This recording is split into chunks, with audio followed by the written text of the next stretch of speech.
दोस्तों कैसे हो आप लोग। Welcome back to the channel. मैं आपका दोस्त आशिफ कालवेले वापस आ गया हूँ एक नए ब्लॉग के साथ। और ये ब्लॉग था हमारे प्रयागराज टूर का। और आपको पता होगा कि अभी प्रयागराज में जो है महाकुंभ चल रहा है। तो हम लोग उसी के लिए हम लोग प्रयागराज गए थे और ये पहले दिन का ब्लॉग है। ये वाला जो वीडियो है वो पहले दिन का ब्लॉग है।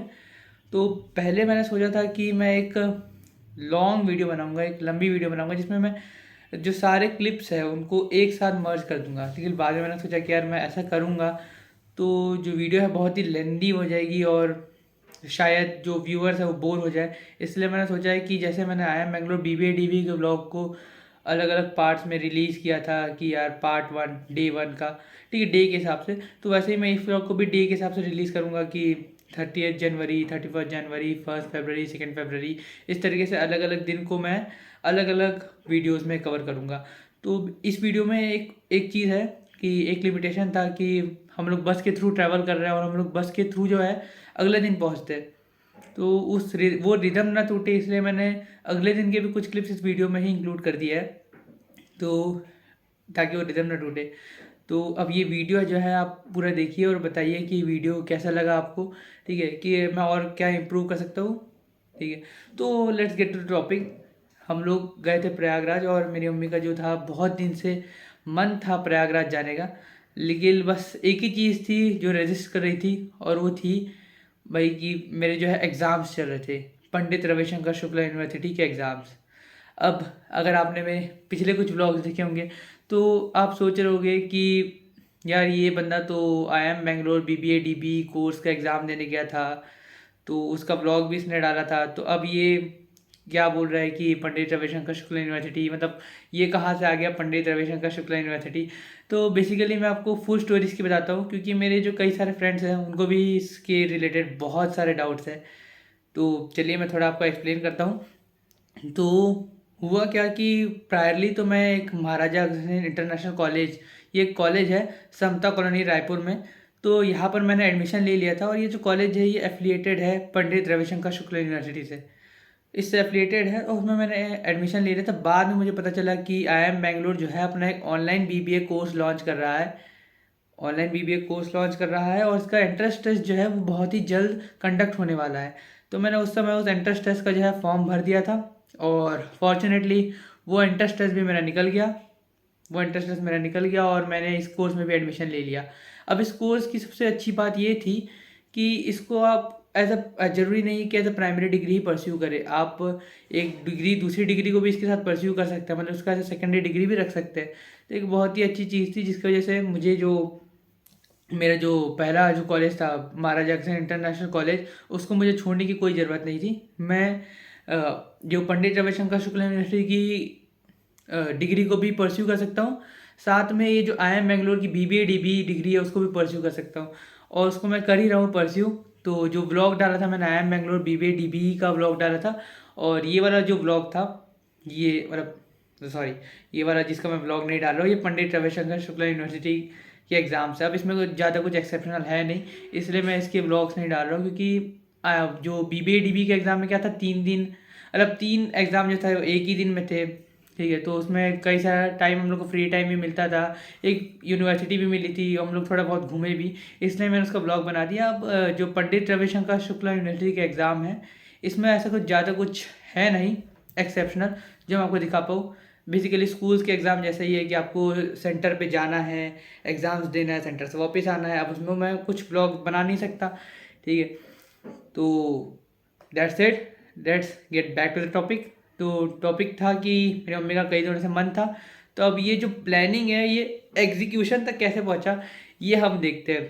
तो बेसिकली मेरे बुआ और फूफा जी मेरी मम्मी से किसी टॉपिक के रिलेटेड बात कर रहे थे, उसी समय उन्होंने रिवील किया कि उनका प्लान बन रहा है कि वो लोग जो है वो लोग भी प्रयागराज जाएंगे महाकुंभ के पर्व के लिए।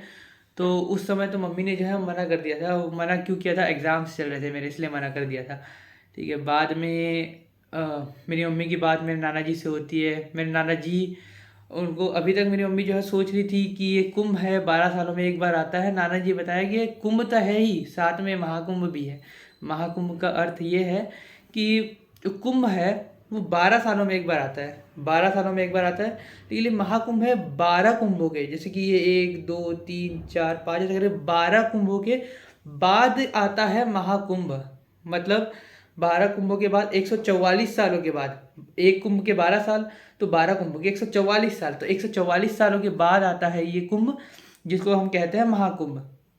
जो पिछली बार आया था ये 1881 में, और इस बार आ रहा है 2025 में। तो अगर हम लोग इस कुंभ को मिस करते हैं तो फिर आगे कोई चांस नहीं कि हम लोग इस कुंभ को अटेंड कर पाए, तो फिर मिस करने लायक कोई चीज़ है नहीं। तो दोस्तों फिर मेरी मम्मी जो है मुझसे पूछती है कि बेटे तेरा एग्ज़ाम कब कब है और कितना कितना गैप है एग्ज़ाम में। ठीक है, तो एक एग्ज़ाम जो रहता है मेरा 30 जनवरी का रहता है, उसका डायरेक्ट जो है 6 फरवरी को मेरा एग्ज़ाम रहता है। ठीक है, तो इतना अच्छा बड़ा गैप मिल जाता है हमें। ठीक है, जिसके बीच में हम लोग प्रयागराज के लिए ट्रैवल कर सकते हैं।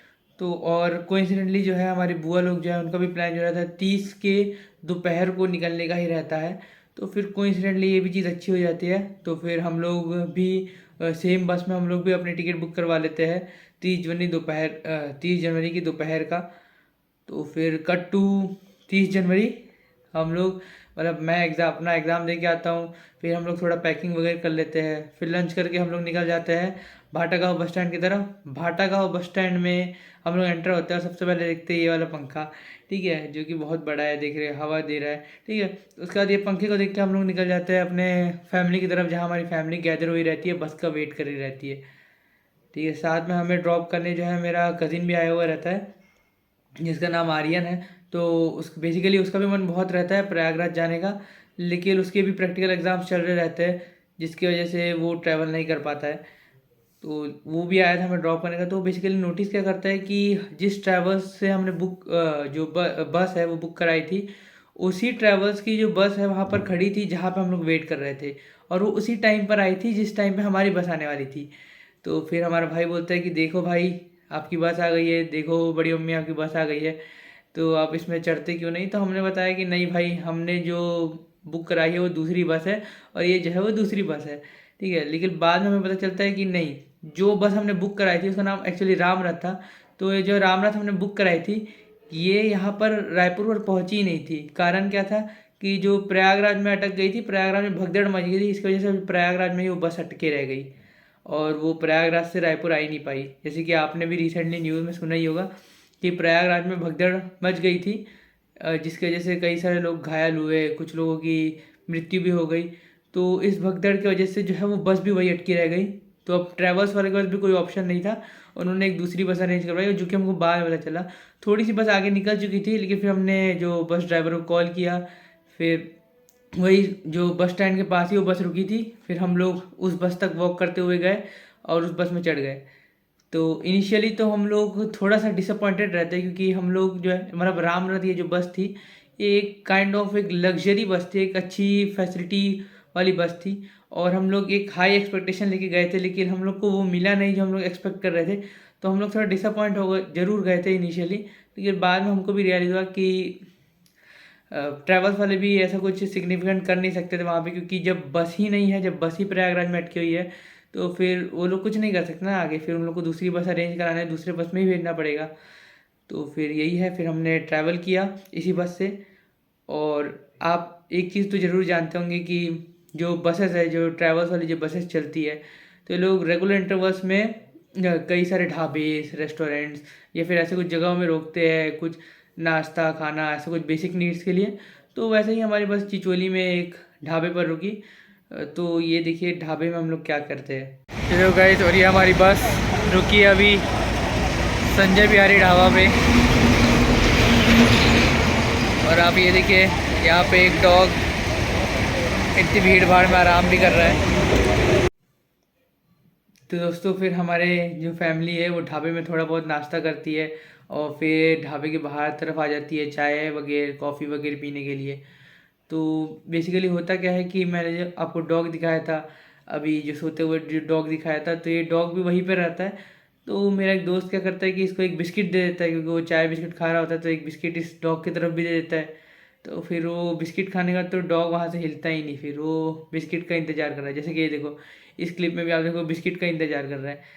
तो इस तरीके से तो मैं सोचा ये क्यूट मोमेंट है कि डॉग मस्त खड़ा हुआ आराम से, तो मैं सोचा रिकॉर्ड कर लेते हैं। फिर इसके बाद हम लोग आगे के रास्ते की तरफ निकलते हैं और बस में भी कई सारे फन मोमेंट्स होते हैं, तो देखते हैं क्या क्या फन मोमेंट्स हैं हमारे बस के। यहाँ पे मैं खा रहा हूँ करारे आयुष बैर के साथ, कैमरामैन आयुष बैर के साथ आर्टिफ काल मिले। बहुत तगड़ा करारे है ये, करारे जैसा स्वाद दे रहा है। हाँ बहुत तगड़ा स्वाद दे रहा है। पिछले बार हम इंदौर में ट्रिप किए तो याद है हम लोग ने, हालांकि आपको कैसे याद होगा, हमको याद है कि मंच वाला वीडियो बनाया था। मंच, हाँ मंच। ये देखिए आसिफ कालवे से खा रहे मंच और आज आसिफ कालवे से खा रहे करारे। तो ठीक है दोस्तों, मिलते हैं बाद में। Bye bye guys. तो दोस्तों फिर हमने करारे तो खा लिया और मैं आपको एक इंटरेस्टिंग चीज़ बताता हूँ अभी, कि हम लोग जिस रास्ते से जा रहे थे उस रास्ते में बिलासपुर भी पड़ता है, और बिलासपुर में जो है एशिया का सबसे बड़ा हाई कोर्ट है। इंडिया का नहीं, एशिया का सबसे बड़ा, मतलब इंडिया का तो है ही लेकिन एशिया का भी सबसे बड़ा हाई कोर्ट है। तो फिर ये एक इंटरेस्टिंग फैक्ट था, तो वो भी हमें रास्ते में जाते जाते दिख जाता है, तो वो भी हम आपको दिखाते हैं कैसे दिखता है बाहर से बिलासपुर। ये देखो गाइस, हम क्या दिखाना चाह रहे थे आपको, एशिया का सबसे बड़ा हाई कोर्ट जो है वो हमको दिख नहीं पा रहा है पेड़ों की वजह से, लेकिन एशिया का सबसे बड़ा हाई कोर्ट जो है ना इन पेड़ों के पीछे में है। High court of Chhattisgarh. ये देखिए गेट दिखा हमको, लेकिन हम लोग को जो मेन जो हाई कोर्ट है वो नहीं दिख पा रहा है पेड़ों की वजह से। बिलासपुर का हाई कोर्ट, ये देखिए एशिया का सबसे बड़ा हाई कोर्ट है, और इस बगल में इंडियन कैफे हाउस। तो दोस्तों कुछ देर बाद मेरा दोस्त आयुष वैसे इतना छोटा सा डिवाइस कुछ निकालता है, ठीक है, और मैं उससे पूछता भाई क्या चीज़ है, मतलब क्या चीज़ का काम आता है। बोलते हैं स्पीकर है। तो पहले तो मेरे को बहुत अजीब लगता है कि भाई स्पीकर, ये तो ईयरफोन के डब्बे जितने साइज़ का है, तो ये कैसे आवाज़ देता होगा। लेकिन हाँ, एक अच्छा खासा आवाज़ दे रहा था अपने साइज़ के हिसाब से, हालांकि इतना कुछ भी ज़्यादा आवाज़ नहीं दे रहा था, लेकिन हाँ मतलब अगर 4 दोस्त मिलके अगर कभी डांस वांस करना हो तो उसके लिए एक अच्छा स्पीकर था, छोटा सा। तो फिर देखते भाई वो स्पीकर कैसा था, क्या था। जैसे गाइस हमारे मित्र आयुष बैस यहाँ पे गाना बजाने का प्रयत्न कर रहे हैं। ये देखिए हमारा गाना चालू होने वाला है। छोटा सा स्पीकर, ये देखिए छोटा सा स्पीकर है, यहाँ पे चार्जिंग पॉइंट है और यहाँ पे गाना बजाने का प्रयत्न कर रहे हैं। गाना बजे तो लोग उठे, ये हम चाह रहे हैं, लोगों को नींद से उठाना चाह रहे हैं। कनेक्ट नहीं हुआ है शायद। ये देखिए आवाज़ आ रही होगी आपको।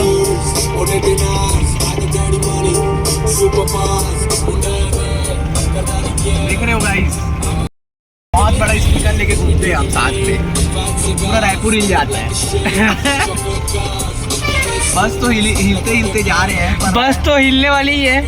बस का थोड़ा हम लोगों को प्रॉब्लम हो गया है दोस्तों। फिर हमारे रात के खाने के लिए भी बस लटकोनी कलन में एक ढाबे पर रुकती है, और उस ढाबे पर भी कई सारे जो यात्री है वो प्रयागराज से वापस आ रहे हुए रहते हैं।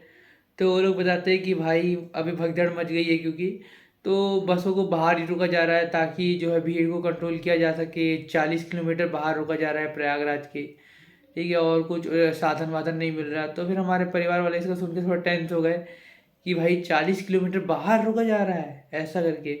तो सोच रहे थे, हालांकि मेरे माइंड में उस समय यही चल रहा था कि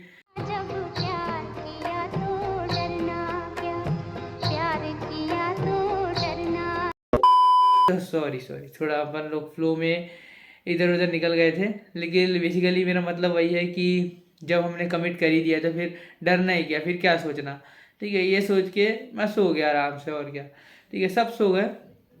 उसके बाद हम लोग सुबह उठते हैं तो सुबह भी एक ढाबे पर रुका जाता है, वहाँ पे चाय वाय पी के फिर हम लोग फिर बस में बैठ के आखिरकार हम लोग प्रयागराज पहुँच ही जाते हैं, ठीक है। और जितना बताया गया था ना कि ये 40 किलोमीटर बाहर रुका जाएगा और ये वो, वैसा कुछ हमारे साथ तो नहीं हुआ। अब उनके साथ हुआ था तो हमको पता नहीं, लेकिन हमारे साथ वैसा कुछ नहीं हुआ। हमें शहर के अंदर ही एक लोकेशन पे जो है रोका गया। हालांकि हम लोग को थोड़ा चलना पड़ा क्योंकि वो एकदम अजीब सी जगह में रुका था, ठीक है। तो देखते किस तरीके की अजीब सी जगह पे उसने रोका था।